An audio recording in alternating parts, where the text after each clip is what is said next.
Sambo was forged in the Soviet military's crucible, blending judo throws with brutal ground fighting.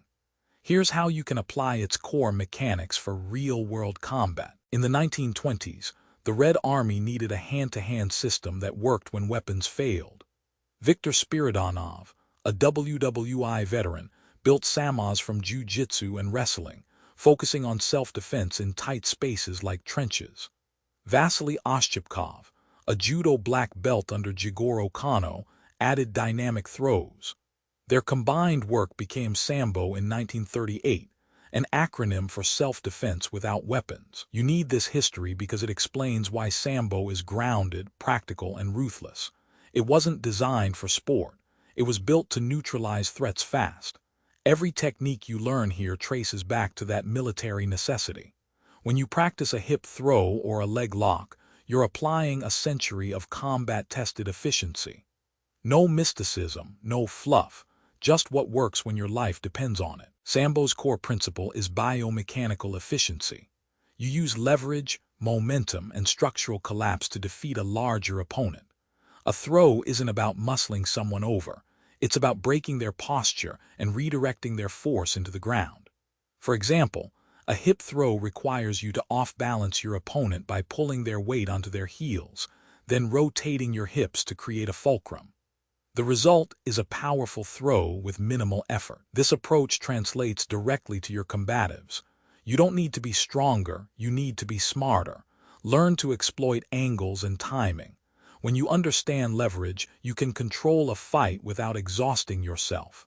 That's the Sambo way. Leg locks are a hallmark of Sambo, and for good reason. The knee and ankle joints are vulnerable when attacked with leverage. A well-applied knee bar hyperextends the joint with minimal effort. The key is positioning. You trap the opponent's leg and use your body weight as a counterbalance. You don't crank, you isolate and extend. This is a lesson in efficiency that modern MMA borrowed from Sambo. For you, leg locks are a powerful tool in close-quarters combat. They allow you to neutralize a threat without striking, which is often the smartest option. Practice isolating the leg and controlling the hip. Master the mechanics, and you'll have a decisive advantage on the ground. At Modern Combat Martial Arts, or MCMA, you start with basic skill development. You learn to fall properly, ukemi, before you learn to throw. This isn't just about safety, it's about building the confidence to commit to techniques. You'll practice hip tosses and leg sweeps, focusing on breaking your opponent's posture. Repetition is key. Hundreds of reps build the muscle memory that makes these techniques instinctive under pressure. You also learn ground fighting basics, escapes and reversals from inferior positions. At this level, control and safety are your priorities. You're not trying to win a fight, you're building a foundation. Every rep you do here supports everything you'll learn later. So show up, drill, and own the basics. Intermediate skill development shifts from individual techniques to flow. You learn to chain strikes into throws and throws into submissions. A typical drill: parry a punch, clinch, hip throw, land in side control, apply a kimura. This is Sambo in its purest form, a continuous adaptive response.